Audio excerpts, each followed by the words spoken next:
ಮಾಡಬೇಕು, ಪ್ರತಿಯೊಂದು ಡೈರೆಕ್ಟ್ರ್ ಮಾತಾಡ್ತಾರೆ. ನಾವೆಲ್ಲ ಬ್ಯಾಕ್ಗ್ರೌಂಡಲ್ಲಿ ಇದ್ದು ಚಿತ್ರ ಮಾಡೋಕ್ಕೆ ನಮ್ಮೊಂದು ಫ್ಯಾಮಿಲಿ ಎಂಟರ್ಟೈನ್ಮೆಂಟ್ ಮಾಡಬೇಕು ಅಂತ ಡಿಸೈಡ್ ಮಾಡಿದಾಗ ಎಲ್ಲ ತಲೆ ಮೇಲೆ ಹೊತ್ಕೊಂಡು ಮಾಡಿರೋದು ಶ್ರೀಧರ್ ಸರ್.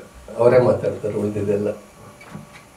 ಫಸ್ಟು ನಿಮ್ಮನ್ನೆಲ್ಲರನ್ನು ನೋಡ್ತಿದ್ರು, ಕೆಲವು ಸ್ನೇಹಿತರ ಹತ್ರ ಫೋನಲ್ಲಿ ಮಾತಾಡ್ತೀನಿ ಬಿಟ್ಟರೆ ಮುಖಾಮುಖಿ ಯಾರನ್ನೂ ಮಾತಾಡಿಲ್ಲ. ಎಲ್ಲರೂ ಒಂದಷ್ಟು ಮಾತಾಡಬೇಕು ಅಂತ ಒಂದಷ್ಟು ಜನ ಕೇಳ್ಕೊಂಡ್ರು, ಆದರೆ ನನಗೆ ಅವಕಾಶ ಸಿಗಲಿಲ್ಲ. ಅದಕ್ಕೂ ಬೇಡ ಅಂತ ನೋಡೋಣ, ಇದು ಹಾಗೆ ವೇಟಿಂಗ್ ಮಾಡಿದೆ. ಇವತ್ತು ಜಂಬೂ ಸರ್ಕಸ್ ಸಿನಿಮಾದಿಂದಾಗಿ ನಿಮ್ಮೆಲ್ಲರನ್ನು ನೋಡೋ ಭಾಗ್ಯ ನನಗೆ ಸಿಕ್ತು. ಈಗ ಈ ಸಿನಿಮಾ ಮಾಡಲಿಕ್ಕೆ ಮೊದಲು ಕಾರಣ ಸುರೇಶರೇ ಇರ್ಬೋದು. ಯಾಕೆಂದರೆ ನಾನು ಒಂದು ನಮ್ಮ ಕ್ಯಾಮ್ರಾಮನ್ ಕುಮಾರ್ ಮಗಳು ಮದುವೆ ಟೈಮಲ್ಲಿ ನಾನು ಹೋಗಿದ್ದೆ. ಆ ಟೈಮಲ್ಲಿ ಇವರು ಬಂದಿದ್ದರು. ಇವರು ಬಂದಾಗ ಒಂದು ಈ ಥರ ಒಂದು ಲೈನ್ ಕತೆ ಇದೆ, ಅದನ್ನ ಸಿನಿಮಾ ಮಾಡಬೇಕು, ಹೇಗೆ ನೀವೇ ಡೈರೆಕ್ಷನ್ ಮಾಡಬೇಕು, ನಿಮ್ಮ ಟೀಮೇ ಎಲ್ಲ ಟೋಟಲಿ ಕ್ಯಾಮ್ರಾಮ್ಯಾನ್ ಕೃಷ್ಣ ಕುಮಾರ್ ಎಲ್ಲರೂ ನಿಮ್ಮ ಟೀಮೇ ಇರಬೇಕು ಅಂತ ಹೇಳಿ. ಅದರಲ್ಲಿ ಜೊತೆಯಲ್ಲಿ ಸುಪ್ರೀತಾ ಶೆಟ್ಟಿ ಅವರು ಇದ್ದರು. ಈಗ ಸುಪ್ರೀತಾ ಶೆಟ್ಟಿ ಆ್ಯಕ್ಚುಲಿ ಅವ್ರು ಬರಬೇಕಾಗಿತ್ತು. ಅವರು ಕೂಡ ಒಂದು ತುಂಬ ಒಂದು ಕಾಸ್ಟ್ಯೂಮ್ ಆಗಲಿ ಪ್ರತಿಯೊಂದು ಪ್ರೊಡ್ಯೂಸರ್ಗಳಿಗೆ ಏನು ಕತೆ ಡಿಸ್ಕಷನಿಂದ ಹಿಡಿದು ಫೈನಾನ್ಸಿಂದ ಹಿಡಿದು ಎಲ್ಲದಕ್ಕೂ ಸಪೋರ್ಟ್ ಆಗಿದ್ದಂಥವರು ಸುಪ್ರೀತಾ ಶೆಟ್ಟಿ ಅವರು. ಅವರು ಇವತ್ತೇನೋ ಬ್ಯುಸಿಯಾಗಿರೋದ್ರಿಂದ ಕಾರಣಾಂತರಗಳಿಂದ ಬಂದಿಲ್ಲ. ಹಾಗಾಗಿ ಆ ಸಿನಿಮಾ ಆ ಥರದಲ್ಲಾಗಿ ನಮಗೆಲ್ಲ ಒಂದು ಇದಕ್ಕಿಂತ ಮುಂಚೆ ಏನು ಅಂದರೆ ನನಗೆ ಇವರು ಅದಕ್ಕಿಂತ ಮುಂಚೆ ಒಂದು ಸರಿ 10,000 ರೂಪಾಯಿ ಅಡ್ವಾನ್ಸ್ ಕೊಟ್ಟಿದ್ರು ಇವರು. ಯಾವಾಗಾದ್ರೆ ನನ್ನ ಕೃಷ್ಣ ಸಿನಿಮಾ ಆದಮೇಲೆ, ಕೃಷ್ಣ 100 days ಆಗಿತ್ತು, ಅವಾಗ ನನಗೊಂದು ಸಿನಿಮಾ ನೋಡಬೇಕು ಅಂದರು. ಅವಾಗ ಕತೆ ಯಾರ್ದು ಅಂದ್ರೆ ನಂದು ಶ್ರೀನಿ ಅಂತ ಈಗ ಡೈರೆಕ್ಟರ್ ಮಾಡ್ತಿದ್ದಾರೆ ನೋಡಿ, ಆರ್ಟಿಸ್ಟ್ ಕಮ್ ಡೈರೆಕ್ಟರ್ ಆಗಿದೆ. ಅವ್ರಿಗೊಂದು 10,000 ರೂಪಾಯಿ ಕತೆ ಶ್ರೀನಿದು, ನಾನು ಡೈರೆಕ್ಷನ್ ಅಂತ ಹೇಳಿ ಅವಾಗ ಕತೆ ಕೊಟ್ಟಿರೋದು. ಹಾಗೆ ಇವರು ಮಾಡಿಲ್ಲ, ನಾನು ಬ್ಯುಸಿ ಆಗ್ಬಿಟ್ಟೆ. ಆಮೇಲೆ ಇವರು ಟೋಟಲಿ ಪ್ರೊಡಕ್ಷನಲ್ಲಿ ಬ್ಯುಸಿ ಆಗ್ಬಿಟ್ರು ಇವರು. ಅದನ್ನ ಇಲ್ಲಿ ನಾವು ನೆನ್ಸ್ಕೊಂಡು ಅವಾಗ ಯಾವ್ದು ಮಾಡಬೇಕು ಅಂದ ಕೂಡ ಇವರು ಸಿನಿಮಾ ಈ ಥರ ಒಂದು ಮಾಡಿದ್ದೀನಿ, ನಿಮ್ಮ ಟೀಮ್ ಮಾಡಬೇಕು ಅಂದಕ್ಕೆ ಯಾವತ್ತೋ ಕಮಿಟ್ ಆಗಿದ್ದು. ಬಟ್ ಒಂದು ಅದು 10,000 ಆದರೂ ಕೂಡ ಅವಾಗ ನನ್ನ ಒಂದು ನಿರ್ದೇಶಕ ಅಂತ ಹೇಳಿ ಅವರು ಕೊಟ್ಟಿದ್ದು ಅಡ್ವಾನ್ಸ್, ಅದು ನಾನು ಅದು ಕಮಿಟ್ ಆಗಿದ್ದೆ. ಆ ಕಮಿಟ್ ಆಗಿದ್ದಕ್ಕೆ ನಾನು ಇಲ್ಲ ಅಂತ ಹೇಳಲಿಕ್ಕೆ ನನ್ನ ಬಾಯಿ ಬರಲಿಲ್ಲ. ನಾನು ಮಾಡೋಣ ಅಂದೆ. ಯಾಕೆಂದ್ರೆ ಫಸ್ಟ್ ಆಫ್ ಆಲ್ ನನಗೇನು ಕೆಲಸ ಇರಲಿಲ್ಲ ಬಿಡಿ, ಅವಾಗ ಫ್ರೀಯಾಗೇ ಇದ್ದೆ. ಎಲ್ಲ ದೊಡ್ಡ ಸಿನಿಮಾ ಆದಮೇಲೆ ಖಾಲಿ ಇದ್ದೆ ನಾನು ಆ್ಯಕ್ಚುಲಿ. ಆಮೇಲೆ ನಮ್ಗೆ ಹೇಗಿದ್ರು ಲೇಟ್ ಆಗುತ್ತೆ, ಓಕೆ ಒಂದು ಮಾಡೋಣ ಅಂತ ಅವಾಗ ಆರ್ಟಿಸ್ಟ್ಗಳನ್ನ ಯಾರನ್ನ ಹಾಕೋಣ ಏನಾಗುತ್ತೆ ಡಿಸ್ಕಷನ್ ಎಲ್ಲ ಮಾಡಿದ್ರು. ಸುಪ್ರೀತಾ ಶೆಟ್ಟಿ ಅವರಾಗಲಿ ಇವರಾಗಲಿ ನಮ್ಮ ಕೇಗೆ ಎಲ್ಲರೂ ಡಿಸ್ಕಷನ್ ಬರ್ತಾ ಇದ್ರು. ಮಾಡಿಕೊಂಡು ಸಿನಿಮಾ ಟೋಟಲಿ ಸ್ಟಾರ್ಟ್ ಮಾಡಿದ್ರು. ಅದು ಸ್ವಲ್ಪ ಏನಂದರೆ ನಮ್ಮದು ಈ ಏನಂತಾರೆ ಮೈಸೂರು ಬೆಂಗಳೂರಿಗೆ ಟ್ರೈನ್ ಹೋಗುತ್ತಲ್ಲ, ಏನೋ ಪುಷ್ಪುಲ್ ಅಂತ ಸ್ವಲ್ಪ ನಿಂತು ಸ್ಟಾರ್ಟ್ ಮಾಡೋದು. ನಾವು ಒಂದೇ ಸರಿ ಟಮಾಲ್ ಅಂತ ಸ್ಟಾರ್ಟ್ ಮಾಡ್ಕೊಂಡು ಬಂದಿಲ್ಲ, ನಿಧಾನದಲ್ಲಿ ಮಾಡೋದು. ಅಂದರೆ ಅದಕ್ಕೆ ನಿಮಗೆ ಅರ್ಥ ಆಗಿರ್ಬೋದು ಯಾಕೆ ಅಂತ. ಯಾಕೆಂದ್ರೆ ಫೈನಾನ್ಸಿಯಲಿ ಕಷ್ಟನೇ, ಈಗಂತೂ ಸಿನಿಮಾ ಮಾಡೋದು ತುಂಬ ಕಷ್ಟ ಇದೆ.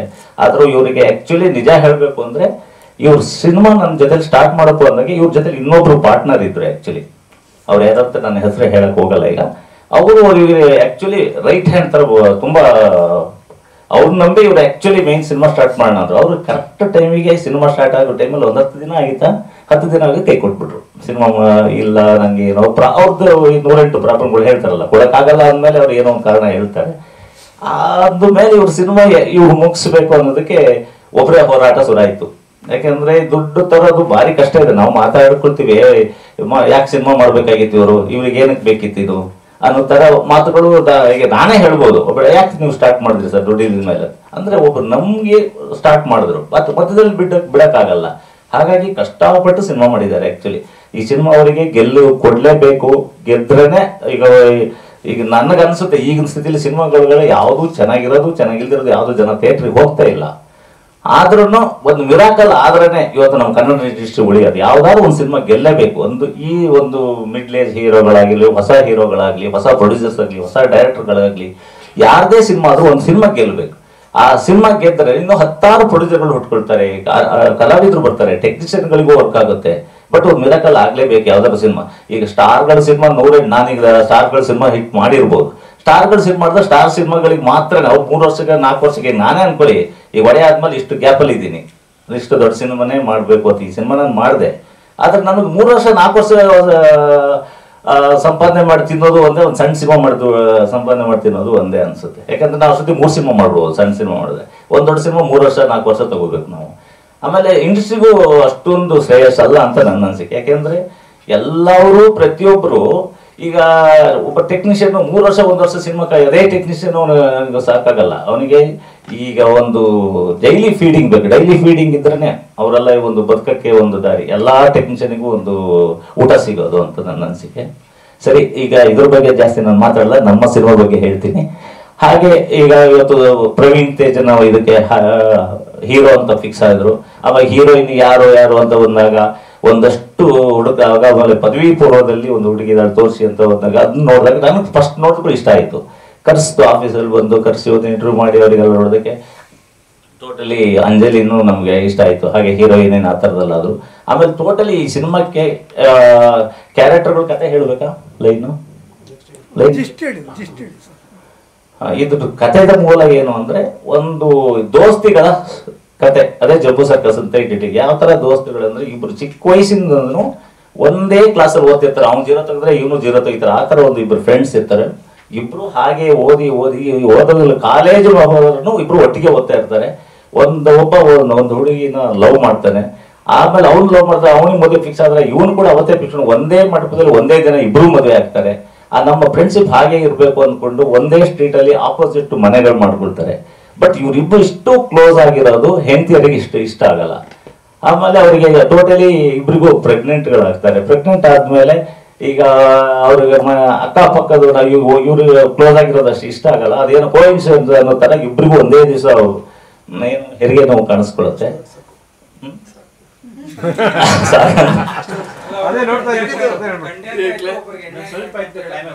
ಅಲ್ಲ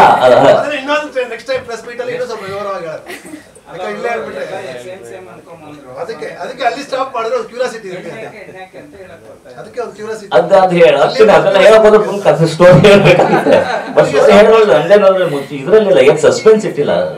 ಸಿನಿಮಾ ನೋಡುವಾಗ ನಿಮ್ಗೆ ಡೈರೆಕ್ಟ್ ಸ್ಟೋರಿನೇ ಆಯ್ತು.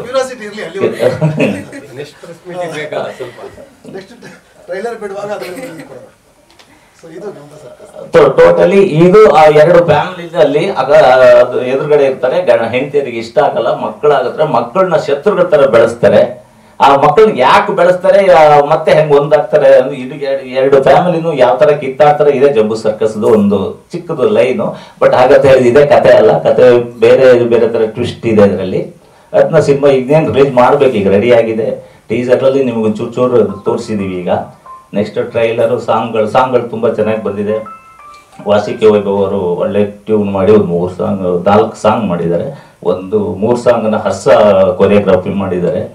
ಆಮೇಲೆ ಇನ್ನೊಂದು ಸಾಂಗು ನಾನೇ ಮಾಡಿದ್ದೀನಿ, ಅದು ಸಿಚುವೇಶನ್ ಸಾಂಗು. ಹಾಗೆ ಇದ್ರಲ್ಲಿ 2-3 ಫೈಟ್ ಬರುತ್ತೆ. ಸಿಚುವೇಶನ್ ತಕ್ಕ ಮಾಮೂಲು ಕಮರ್ಷಿಯಲ್ ಫೈಟ್ ಅಲ್ಲ. ಈ ಕತೆಗೆ ಏರ್ಬೇಕಾದಿದೆ. ಅದು ನಮ್ಮ ರವಿ ವರ್ಮ ಕೈಲೇ ಮಾಡಿಸ್ಕೊಂಡಿದ್ವಿ. ಟೆಕ್ನಿಷಿಯನ್ ಎಲ್ಲ ನನ್ನ ಸರ್ಕಲ್ ಅಲ್ಲಿ ಇದ್ದಾರೆ. ಎಲ್ಲರೂ ದೊಡ್ಡ ದೊಡ್ಡ ಟೆಕ್ನಿಷಿಯನ್ನೇ ಮಾಡಿದ್ದಾರೆ. RR ಮಾತ್ರ ನಾನು ಚೆನ್ನೈಯಲ್ಲಿ ಮಾಡಿಸಿದ್ದೀನಿ. ಇದರಲ್ಲಿ ಟೋಟಲಿ ಎಲ್ಲ ನಮ್ಮ ರೆಸ್ಪಾನ್ಸಿಬಿಲಿಟಿ ಮತ್ತೆ ಕಾಸ್ಟ್ಯೂಮು ಎಲ್ಲ ಸುಪ್ರೀತಾ ಶೆಟ್ಟಿ ಅವ್ರು ತಗೊಂಡ್ರು. ನಮಗೆ ಇನ್ನೇನು ಹೇಳ್ಬೇಕಲ್ಲ, ಕ್ಯಾಮ್ರಾಮ್ಯಾನ್ ಎಲ್ಲ ನನ್ನ ಸಿನಿಮಾಕ್ಕೂ ಪ್ರತಿಯೊಬ್ಬರಿಗೂ ಕೆ ಕ್ಯಾಮ್ರಾಮ್ಯಾನು. ಆಮೇಲೆ ನಮ್ಮ ಹುಡುಗರು ಎಲ್ಲ M2K ಅವರೆಲ್ಲ ನಮ್ಮ ಕೋ ಡೈರೆಕ್ಟ್ರು. ಮೊದಲಿಂದ ನಮ್ಮ ಅಸ್ಟೆಂಡೆಂಟ್ ನನ್ನ ಸಿನಿಮಾದಲ್ಲಿ ಇದ್ರೆ ಅವರೇ ಮಾಡಿದ್ದಾರೆ. ಆಮೇಲೆ ಡೈಲಾಗು ಈ ಸರಿ ನನ್ನ ಸಿನಿಮಾಕ್ಕೆ ಫಸ್ಟ್ ಟೈಮ್ ಸೇರ್ಪಡೆ ಆಗಿದ್ದು ರಘು ನೀಡವಳ್ಳಿ ಅವರು. ಆಕ್ಚುಲಿ ನನ್ನ ಮೊದಲು ಅವ್ರು ತುಂಬಾ ಸಿನಿಮಾಗಳು ನೋಡಿದ್ರು, ಚೆನ್ನಾಗಿ ಓದಿತಾ ಇದ್ರು. ನಾನು ಅವ್ರ ಜೊತೆಲಿ ಕೆಲಸ ಮಾಡಬೇಕು ಅಂತ ಈ ಸಿನಿಮಾಕ್ಕೆ ರಘು ನೀಡವಳ್ಳಿ ಅವರು ಒಂದು ಡೈಲಾಗ್ ಬಂದರು. ಹಾಗೆ ಜ್ಞಾನೇಶ್ ಎಡಿಟರ್ ಅವರು ಕೂಡ ನನ್ನ ಜೊತೆಲಿ ಈ ಸರಿ ಫಸ್ಟ್ ಟೈಮ್. ಅಂದ್ರೆ ನನ್ನ ಮೊದಲಿಂದ ಎಲ್ಲ ಎಡಿಟರ್ ಬೇರೆ ಇರ್ತಾ ಇದ್ರು. ಪ್ರತಿಯೊಂದು ಸೌಂದರರಾಜು ಮತ್ತೆ KM ಪ್ರಕಾಶ್ ಹೀಗಿದ್ರು. ಈ ಸರಿ ಜ್ಞಾನೇಶ್ ಅವರು ಒಂದು ಸೇರಿದ್ದಾರೆ ನನ್ನ ತಂಡಕ್ಕೆ, ನನ್ನ ಗ್ರೂಪಿಗೆ ಅಂತ ಹೇಳ್ಬೋದು. ಹಾಗೆ ರಘು ನೀಡವಳ್ಳಿ ಅವರು ಕೂಡ ಸೇರಿದ್ದಾರೆ. ನೋಡೋಣ ಇನ್ನು ಮಿಕ್ಕಿದ್ದೆಲ್ಲ ಕೆಲವರು ಏನಿದೆ ಇನ್ನು ಆರ್ಟಿಸ್ಟ್ ಕಲಾವಿದರಲ್ಲ ಅವರೇ ಮಾತಾಡ್ಲಿ. ಯಾಕೆಂದ್ರೆ ನಾನು ಅವ್ರ ಬಗ್ಗೆ ಹೇಳೋದಕ್ಕಿಂತ ಅವರೇ ಅವ್ರ ಬಗ್ಗೆ ಹೇಳ್ಕೊಳ್ಳೋದು ಒಳ್ಳೇದು ಅಂತ ನನ್ನ ಅನಿಸಿಕೆ. ನಮಸ್ತೆ. ನೆನ್ಸ್ಬಿಟ್ರು ನಂದ ಅದು ಯಾಕೆ ಸರ್ಕಸ್ ಶುರುವಾಗುತ್ತೆ ಅಂತ ಆಮೇಲೆ ಹೇಳ್ಬೇಕು. ಯಾಕಂದ್ರೆ ಅಲ್ಲಿಂದಾನೇ ಸರ್ಕಸ್ ಶುರುವಾಗುತ್ತೆ. ಈಗ ಇಬ್ರು ಎದುರು ಬದ್ರು ಮನೆ ಆದ್ಮೇಲೆ ಅವ್ರಿಗೆ ಹೆಂಡತಿಯರಿಗೆ ಇಷ್ಟ ಇರಲ್ಲ. ಮಕ್ಕಳನ್ನ ಯಾವ ಶತ್ರುಗಳಾಗಿ ಬೆಳೆಸ್ತಾರೆ. ಆ ಮಕ್ಕಳುಗಳು ನಾವು ಅದ್ರಲ್ಲೇ ಟ್ವಿಸ್ಟ್ ಇದೆ. ಮಕ್ಕಳು ಏನು ಯಾಕೆ ಯಾರ ಮಕ್ಕಳು ಬೇರೆ ಟ್ವಿಸ್ಟ್ ಇದೆ. ಅವ್ರ 2 ಫ್ಯಾಮಿಲಿಗೆ ಏನ್ ಜಂಬೂ ಸರ್ಕಸ್ ಆಗಿದೆ. ಅದರಲ್ಲಿ ಹೀರೋಯಿನ್ ಇಬ್ರು ಲಗೋರಿ ಟೀಮ್ ಅಲ್ಲ, ಏನಕ್ಕೆ ಲಗೋರಿ ಟೀಮ್ ಕಟ್ತಾರೆ. ಅದರಲ್ಲಿ ಒಂದು ಹೀರೋಯಿನ್ ಟೀಮು ಒಂದು ಹೀರೋ ಟೀಮ್ ಇರುತ್ತೆ. ಅಲ್ಲೂ ಕೂಡ ಅವ್ರದ್ದು ಫೈಟಿಂಗ್ ಇರುತ್ತೆ, ಅಂದ್ರೆ ವಾರ್ ಫೈಟ್. ಅದಲ್ಲೇ ಆ ಕಥೆ ಅದನ್ನ ಬೆಳ್ಕೊಂಡು ಹೋಗ್ತಾರೆ. ಕಥೆ ನಾನು ಫುಲ್ ಹೇಳಕ್ ಬರ್ತಾ ಇಲ್ಲ. ಈಗ ಆ ಕಥೆಯಲ್ಲಿ ಜಂಬೂ ಸರ್ಕಸ್ ಅದು ಅಲ್ಲಿಂದನೇ ಸ್ಟಾರ್ಟ್ ಆಗೋದು. ಆಕ್ಚುಲಿ ಆ ರೋಡಲ್ಲೇ ಸ್ಟಾರ್ಟ್ ಆಗುತ್ತೆ ಜಂಬೂ ಸರ್ಕಸ್ ಏನು ಅಂತ. ಆಮೇಲೆ ಅಷ್ಟೇ ಇದ್ರ ಜೊತೆಗೆ ಜಂಬೂ ಸರ್ಕಸ್ ಅಲ್ಲಿ ಈಗ ಸ್ವಾತಿ ಅವರಿದ್ದಾರೆ, ಲಕ್ಷ್ಮಿ ಇದ್ದಾರೆ, ರವಿಶಂಕರ್ ಗೌಡ ಇದ್ದಾರೆ, ಆಮೇಲೆ ಅಚ್ಯುತಣ್ಣ ಇದ್ದಾರೆ. ಸುರಭ ಆಯಿತು, 1.5 ವರ್ಷ ಆಗೋಯ್ತು. ಮಧ್ಯೆ ನೆನೆಸಿ ಮಾಡ್ಕೊಂಡು ಬಂತು. ನಮಸ್ಕಾರ ಸರ್. ನಿನ್ನೆಯಿಂದ ನನಗೆ ಮಲಗ್ದಾಗ್ಲಿಂದನೂ ತುಂಬ ಕಾಡ್ತಾ ಇದ್ದಿದ್ದೇನೆಂದರೆ, ನೆನಪಾಗ್ತಿದ್ದೇನೆಂದರೆ, ನಮ್ಮ 15 ವರ್ಷದ ಹಿಂದೆ 2009ರಲ್ಲಿ ಜಾಲಿ ಡೇಸ್ ಒಂದು ಪ್ರೆಸ್ ಮೀಟ್ ಮಾಡಿದ್ವಲ್ಲ, ಅದು ತುಂಬ ನನಗೆ ನೆನಪಾಗ್ತಾ ಇದೆ. ಜಾಲಿ ಡೇಸ್ ಆದಮೇಲೆ ಸುಮಾರು ಒಂದು 13-14 ಸಿನಿಮಾ ಮಾಡಿದ್ದೀನಿ. ಒಂದು ಸಿನಿಮಾಗೆ 2 ಸಲ ಪ್ರೆಸ್ ಮೀಟ್ ಅಂದರೂ ಕೂಡ ಸುಮಾರು ಒಂದು 25 ಪ್ರೆಸ್ ಮೀಟ್ ಆಗಿರ್ಬೋದೇನೋ ನನ್ನ ಲೈಫಲ್ಲಿ. ಬಟ್ ಒಂದು ಮೊದಲನೇ ಪ್ರೆಸ್ ಮೀಟಲ್ಲಿ ಇರೋದಲ್ಲ, ಒಂದು ಸಣ್ಣ ಭಯ, ಒಂದು ಕುತೂಹಲ, ಒಂದು ಆತಂಕ, ಇನ್ನೊಂದೇನೋ ಎಕ್ಸೈಟ್ಮೆಂಟು, ಇನ್ನು ಮುಂದೇನೋ ಒಳ್ಳೇದಾಗುತ್ತೆ ಅನ್ನೋ ಒಂದು ಆಕಾಂಕ್ಷೆ, ಅದೆಲ್ಲ ಸೇರಿ ಒಂದು ಮಿಕ್ಸ್ಡ್ ಫೀಲಿಂಗ್ ಇತ್ತಲ್ಲ. ಆಫ್ಟರ್ 15 ಇಯರ್ಸ್, 15 ವರ್ಷ ಆಯಿತು ನಾನು ಇಂಡಸ್ಟ್ರಿಗೆ ಬಂದು. ಆಫ್ಟರ್ 15 ಇಯರ್ಸ್ ಅದೇ ಫೀಲಿಂಗ್ ನಿನ್ನೆ ರಾತ್ರಿ ಮಲಗುವಾಗಲಿಂದ ಬೆಳಗ್ಗೆ ಎದ್ದ ಮೇಲೆ ಬರುವಾಗ ಅದೇ ಫೀಲಿಂಗು ಬರ್ತಾ ಇತ್ತು ಮನಸ್ಸಲ್ಲಿ. ಅದಕ್ಕೆ ನನಗೆ ನಾನೇ ಒಂದು ಪ್ರಶ್ನೆ ಕೇಳ್ಕೊಂಡು, ಯಾಕೆ ಹಿಂಗೆ ಆಗ್ತಾ ಇದೆ ಅಂದಾಗ ಒಂದು ಭಯ ಈ ಸಿನಿಮಾದಲ್ಲೂ ನಮಗೊಂದು ಸ್ಟ್ರಾಂಗ್ ಭಯ ಇದೆ. ಏನಂದರೆ, ಎಲ್ರಿಗೂ ಗೊತ್ತಿರೋವಾಗ ಇವತ್ತಿನ ಸನ್ನಿವೇಶ, ಸಿನಿಮಾ ಜನಗಳು, ಯಾಕಂದರೆ ಸುರೇಶ್ ಅಣ್ಣ ಫಸ್ಟ್ ಟೈಮು ಇಂಡಿಪೆಂಡೆಂಟ್ ಆಗಿ ಸಿನಿಮಾ ಮಾಡಿದ್ದಾರೆ, ಒಳ್ಳೆ ಅದ್ಭುತವಾದ ಸಿನಿಮಾ ಮಾಡಿದ್ದಾರೆ. ನನ್ನ ಮೇಲೆ ದುಡ್ಡು ಹಾಕಿದ್ದಾರೆ ಅನ್ನೋ ಒಂದು ಭಾರನ ಭಯನ ಗೊತ್ತಿಲ್ಲ. ಇನ್ನೊಂದು ಎಮ್ ಡಿ ಶ್ರೀಧರ್ ಸರ್ ಅವರೆಲ್ಲ ಸ್ಟಾರ್ಗಳಿಗೆ ಸಿನಿಮಾ ಮಾಡಿದ್ದು ಇಲ್ಲಿವರೆಗೂ. ಸೊ ಅವ್ರಿಗೂ ಕೂಡ ಇದು ಅವರ ಏನೋ ಒಂದು ಕಿರೀಟಕ್ಕೆ ಇನ್ನೊಂದು ಗರಿ ಆಗಬೇಕೆ ಹೊರತು ಅದೊಂದು ಏನು ಬೇರೆ ಥರ ಆಗಬಾರ್ದು ಅನ್ನೋ ಒಂದು ಭಯ ಖಂಡಿತವಾಗ್ಲೂ ಮನಸ್ಸಲ್ಲಿದೆ. ಇನ್ನೊಂದು ಖುಷಿ, ಎಕ್ಸೈಟ್ಮೆಂಟ್ ಏನಂದರೆ, ನನಗೆ ಪರ್ಸ್ನಲಿ ನನಗೆ ಎಮ್ ಡಿ ಶ್ರೀಧರ್ ಸರ್ ಒಂಥರ ಲಕ್ಕಿ ಡೈರೆಕ್ಟ್ರು. ಯಾಕಂದರೆ 15 ವರ್ಷದಿಂದ ನನಗೆ ಫಸ್ಟ್ ಸಿನಿಮಾ ಮಾಡಿದ್ದವ್ರೆ. ಅದಾದಮೇಲೆ 15 ವರ್ಷ ಇಲ್ಲಿವರೆಗೂ ಬಂದು ನಿಂತಿದ್ದೀನಿ ಅಂದರೆ ಅದಕ್ಕೆ ಮೂಲ ಕಾರಣ ಅವತ್ತು ಸಿಕ್ಕಿರೋ ಮೊದಲನೇ ಅವಕಾಶ, ಆ ಜಾಲಿ ಡೇಸ್ ಸಿನಿಮಾ ಎಮ್ ಡಿ ಶ್ರೀಧರ್ ಸರ್ಗೆ ಕಾರಣ. ಸೊ ನನಗೆ ಅಂತಲ್ಲ, ಸುಮಾರು ಜನ ನಾಯಕ ನಟರಿಗೆ ಅವರೇ ಅದೃಷ್ಟ.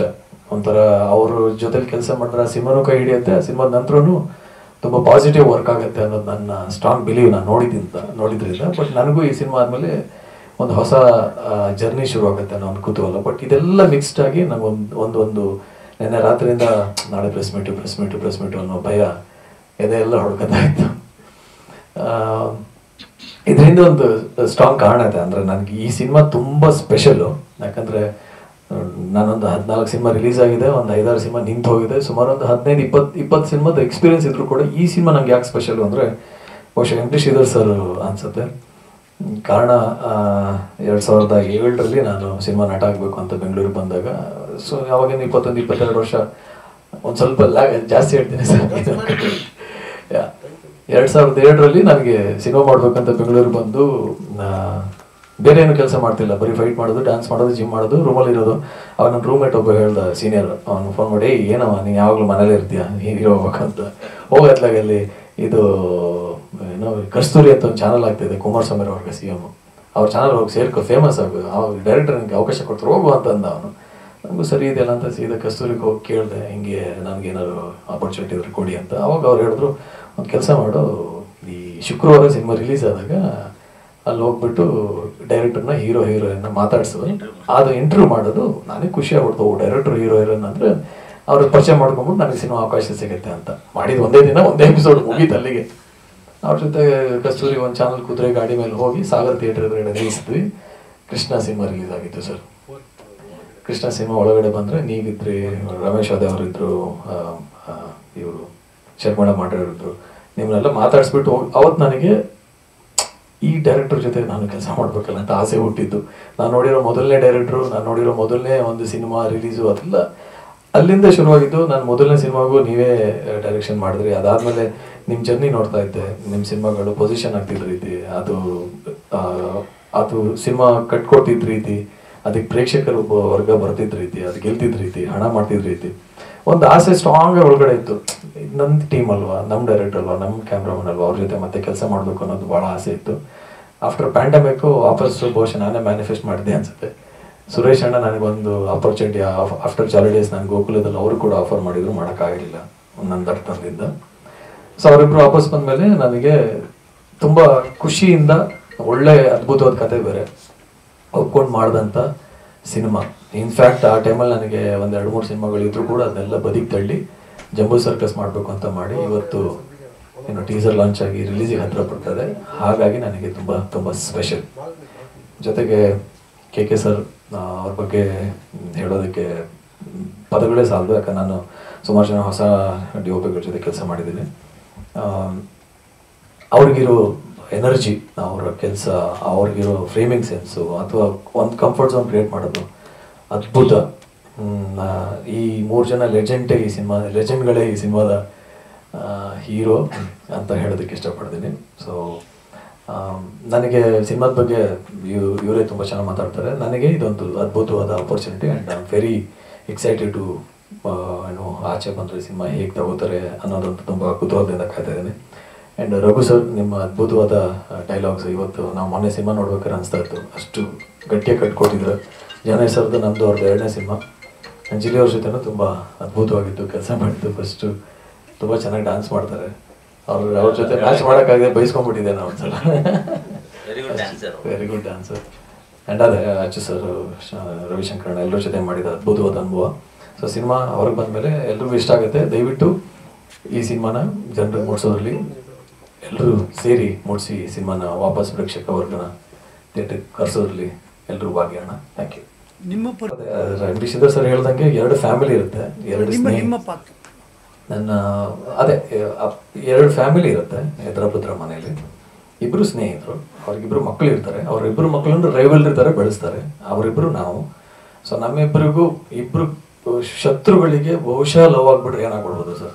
ಅದೇ ನೀವು ಒಂದು ದೊಡ್ಡ ಸರ್ಕಸ್ ಲೈಫಲ್ಲಿ. ಸೊ ಆ ಸರ್ಕಸ್ 2 ರೈವಲ್ರಿ ಫ್ಯಾಮಿಲಿ ಮಧ್ಯದಲ್ಲಿ ವಾಪಸ್ ಸ್ನೇಹ ಹೇಗೆ ಬೆಳೆಯುತ್ತೆ ಅನ್ನೋದೇ ಸಿನಿಮಾದ ಕತೆ. ನಾವು ಸುರೇಶ್ ಅವರು ಆಲ್ಮೋಸ್ಟ್ ಪ್ರಕಾಶ್ ಅವ್ರ ಸಿನಿಮಾ ಖುಷಿ, ರಿಷಿ ಎಲ್ಲ ಮಾಡುವಾಗಂದೇ ಪರಿಚಯ ಆದವರು. ಆ್ಯಕ್ಚುಲಿ ಖುಷಿ ಮಾಡಬೇಕಾಯ್ತು, ಅವಾಗ ನಾನು ಬ್ಯುಸಿ ಇದ್ದೆ, ಮಾಡೋಕ್ಕಾಗಿಲ್ಲ. ರಿಷಿ ಶುರು ಮಾಡಿದ್ರು. ಅಲ್ಲಿಂದನೇ ಇವರು ಆಲ್ಮೋಸ್ಟ್ ಅಲ್ಲಿ ಪ್ರೊಡ್ಯೂಸರ್ ಥರನೇ ಇರ್ತಾರೆ. ಮಿಲನಾ ಪ್ರಕಾಶ್ ಅಂತಲೇ ಹೆಸರು ಅವರಿಗೆ. ಮಿಲನಾ ಸುರೇಶ್, ಮಿಲನಾ ಪ್ರಕಾಶ್ ಅಂತಾರಲ್ಲ, ಆ ಥರ ಇವರು ಮಿಲನಾ ಸುರೇಶ್ ಅಂತಲೇ ಎಲ್ಲರೂ ಕರೆಯೋದು. ಸೊ ತುಂಬ ವರ್ಷದಿಂದ ನಮ್ಮಿಬ್ಬರು ಪರಿಚಯ ಆಯ್ತು, ಎಲ್ಲ ಆಯಿತು. ಒಂದು ಪಾಯಿಂಟ್ ಬಂದು ಒಂದು ಸಿನಿಮಾ ಮಾಡಬೇಕಂದ್ರು, ನೀವು ಶ್ರೀಧರ ಸೇರ್ಕೊಂಡು ಒಂದು ಸಿನಿಮಾ ಮಾಡೋಣ ನಾವೆಲ್ಲ ಅಂತ ಹೇಳಿದ್ರು. ಆಯ್ತು ಅಂತ ಒಪ್ಕೊಂಡಿದ್ವಿ. ಸೊ ಅಲ್ಲಿಂದ ಶುರುವಾಗಿ ಈ ಸಿನಿಮಾ ಸ್ಟಾರ್ಟ್ ಆಗಿ ಮಧ್ಯೆ ಅವ್ರು ಹೇಳಿದಂಗೆ ಏನೋ ಅಡೆತಡೆ ಇತ್ತು, ಎಲ್ಲ ಇತ್ತು. ಆ್ಯಕ್ಚುಲಿ ನಾವು ಮಧ್ಯೆ ಒಂದು 2-3 ಮಂತ್ಸ್ ಸೆನ್ಸಾರ್ ಆದ ತಕ್ಷಣ ಮಾಡೋಣ ಅಂತಲೇ ಇದ್ದು. ರಿಲೀಸ್ ಡೇಟ್ ಪ್ಲಾನ್ ಮಾಡ್ಕೊಂಡು ಪ್ರೆಸ್ ಮೀಟ್ ಮಾಡೋಣ, ಯಾಕಂದ್ರೆ ಸ್ಟೇಲ್ ಆಗಬಾರ್ದು ಸಿನಿಮಾ. ಒಂದ್ಸತಿ ಪ್ರೆಸ್ ಮೀಟ್ ಮಾಡಿದ್ರೆ ರಿಲೀಸ್ ಡೈರೆಕ್ಟ್ ಹೋದರೆ ಪಬ್ಲಿಸಿಟಿ ಆಗುತ್ತೆ ಅಂತ ಒಂದು ಉದ್ದೇಶಕ್ಕೆ ಅಂದ್ಕೊಂಡು ಮಾಡೋಕ್ಕೆ ಹೋಗಲಿಲ್ಲ. ಇವತ್ತು ಒಂದು ಟೀಸರ್ ಲಾಂಚ್ ಮಾಡಿದ್ವಿ. ಇದಾದಮೇಲೆ ಒಂದೊಂದಾಗಿ ಪ್ರೆಸ್ ಮೀಟ್ ಶುರು ಮಾಡ್ಕೊಂಡು ಒಂದೊಂದ್ರ ಹೋಗ್ತೀವಿ. ಸೊ ನೀವು ಸಪೋರ್ಟ್ ಎಲ್ಲ ಬೇಕಾಗಿತ್ತು ಈ ಸಿನಿಮಾಗೆ. ಖಂಡಿತವಾಗಿ ಕೊಡ್ತೀರಾ, ಮಾಡ್ತೀರಾ. ಈ ಮಂತ್ ಎಂಡ್ ಇಲ್ಲಾಂದ್ರೆ ಸೆಪ್ಟೆಂಬರ್ ಫಸ್ಟ್ ವೀಕ್ ಅಂದ್ಕೊಂಡಿದ್ದಾರೆ ಪ್ರೊಡ್ಯೂಸರು. ಆಲ್ಮೋಸ್ಟು ಎಲ್ಲ ನಡೀತಾ ಇದೆ, ನೋಡೋಣ. ಥಿಯೇಟರ್ ಸೆಟಪ್ ಪ್ಲಾನ್ ಮಾಡೋಣ. ನಾನು ಊರಲ್ಲಿದ್ದಾಗಿಂದನೂ ಫ್ರೆಂಡ್ಸ್ ಸಿನಿಮಾನ ನೋಡಿ ಇಷ್ಟಪಟ್ಟಿದ್ದು. ಒಂದಷ್ಟು ಸಿನಿಮಾಗಳನ್ನ ಅವ್ರು ನೋಡಿ ಇಷ್ಟಪಟ್ಟವ್ನು ಮತ್ತೆ ಅವ್ರ ಜೊತೆ ನಾನು ಟೆಕ್ನಿಷಿಯನ್ನ ಕೆಲಸ ಮಾಡೋದು ಒಂದು ಅವಕಾಶ ಸಿಕ್ಕಿದ್ದು ನನಗೆ ತುಂಬ ಖುಷಿ. ತುಂಬ ಕೂಲ್ ಡೈರೆಕ್ಟ್ರು. ಅಂದರೆ ಏನೇನೋ ಸಜೆಷನ್ಸ್ ಇದ್ದರೆ ತುಂಬ ಪಾಸಿಟಿವ್ ಆಗಿ ಅಕ್ಸೆಪ್ಟ್ ಮಾಡ್ತಾರೆ. ಡಿಸ್ಕಷನ್ನು ಮತ್ತೊಂದು ಏನೋ ಇದ್ದಾಗ ಅದು ಒಂದು ಕಲಿಕೆ ಆಯಿತು. ಮತ್ತು ದೊಡ್ಡ ದೊಡ್ಡ ಟೆಕ್ನಿಷಿಯನ್ಸು ಕೆ ಸರ್ ಜೊತೆ ಎಲ್ಲ ಕೆಲಸ ಮಾಡಿದ್ದು. ನೀವೇನು ಈ ಟೈಟ್ಲಲ್ಲೇ ಒಂದು ಕಾಮಿಡಿ ಇದೆ. ಪ್ರತಿ ಸರ್ತಿ ಒಂದು ಕಾಮಿಡಿ ಸಿನಿಮಾ ಬರೀಬೇಕಾದ್ರೆ ನನಗೆ ಯಾವಾಗಲೂ ಖುಷಿನೇ. ಯಾಕೆಂದ್ರೆ ನಾನು ಶುರು ಮಾಡಿದ್ದು ಜಾಸ್ತಿ ಬರೆದಿರೋದು, ಶುರು ಮಾಡಿದ್ದು ಕೂಡ ಜಾಸ್ತಿ ಕಾಮಿಡಿ ಸಿನಿಮಾಗಳೇ. ಸೊ ಈ ಪಿಕ್ಚರಲ್ಲೂ ಕೂಡ ಡೈಲಾಗಿಗೆ ತುಂಬ ಸ್ಪೇಸ್ ಇದೆ ಫ್ಯಾಮಿಲಿ ಡ್ರಾಮಾದಲ್ಲಿ. ಮತ್ತು ಕ್ಯಾರೆಕ್ಟ್ರೇಷನ್ಗಳು ಒಂದು ವಿಶೇಷವಾಗಿದ್ದಾವೆ, ಒಂದಷ್ಟು ಪಾತ್ರಗಳು, ಅವ್ರ ಬಿಹೇವಿಯರ್ಸು ಎಲ್ಲ. ಸೊ ಹಂಗಾಗಿ ಇಲ್ಲಿ ನನಗೆ ತುಂಬ ಅವಕಾಶ ಇತ್ತು, ಖುಷಿ ಆಯಿತು ಬರೆದಿದ್ದು. ಒಂದು ಅನುಭವಿ ತಂಡದ ಜೊತೆ ಕೆಲಸ ಮಾಡಿದ್ದು ತುಂಬ ಖುಷಿ ಆಯಿತು sir. Thank you. Thank you ನಿಮ್ಮ ಟೈಮ್ ತೊಗೊಂಡಿಲ್ಲಿ ಬಂದಿದ್ದಕ್ಕೆ. Secondly Suresh sir, K sir, Shridhar sir, Suprita ma'am and especially Praveen ಅವ್ರಿಗೆ ಥ್ಯಾಂಕ್ ಯು. ಇಷ್ಟು ಒಳ್ಳೆ ಪಾತ್ರ ಮತ್ತು ಇಷ್ಟು ಒಳ್ಳೆ ಫಿಲ್ಮ್ ಮತ್ತು ಅವಕಾಶನ ಕೊಟ್ಟಿದ್ದಕ್ಕೆ ಥ್ಯಾಂಕ್ ಯು. ಇದು ಪದವಿ ಪೂರ್ವ ಅಂತ ಒಂದು ಫಿಲ್ಮ್ ಮಾಡಿದ್ದೆ. ಅವಾಗ ಮಾಡಿದಾಗ ಇದು ಸೈಮಲ್ಟೇನಿಯಸ್ಲಿ ಶೂಟ್ ಮಾಡಿದ ಫಿಲ್ಮ್. ಸೊ ನನಗೆ ತುಂಬ ಎಜುಕೇಷನ್ ಸಿಕ್ತು ಈ ಫಿಲ್ಮಲ್ಲಿ. ಯಾಕಂದರೆ ಎಲ್ಲ ಬೆಸ್ಟ್ ಟೆಕ್ನಿಷಿಯನ್ಸ್ ಈ ಫಿಲ್ಮಲ್ಲಿ ಕೆಲಸ ಮಾಡಿದ್ದಾರೆ. ಸಾಂಗ್ಸ್ ಆಗಿರಲಿ, ಆ್ಯಕ್ಷನ್ ಆಗಿರಲಿ, ಡಿರೆಕ್ಷನ್, ಸಿನಿಮಾಟೋಗ್ರಫಿ ಎಲ್ಲದರಲ್ಲೂ one of the best in the fields ಕೆಲಸ ಮಾಡಿದ್ದಾರೆ. ಸೊ ನಂಗೆ ತುಂಬ ಖುಷಿ ಆಯಿತು. ಪ್ಲೀಸ್ ಸಪೋರ್ಟ್ ಮಾಡ್ತಾ ಹೋಗಿ. ಸಾಂಗ್ಸ್ ಅಂತೂ ನನ್ನ ಫೇವ್ರೆಟ್ ಅಂದರೆ ಫೇವ್ರೆಟ್. ತುಂಬ ಕಷ್ಟಪಟ್ಟು ಮಾಡಿದ್ದೀವಿ. ಸಪೋರ್ಟ್ ಮಾಡಿ. You will definitely like it. Thank you.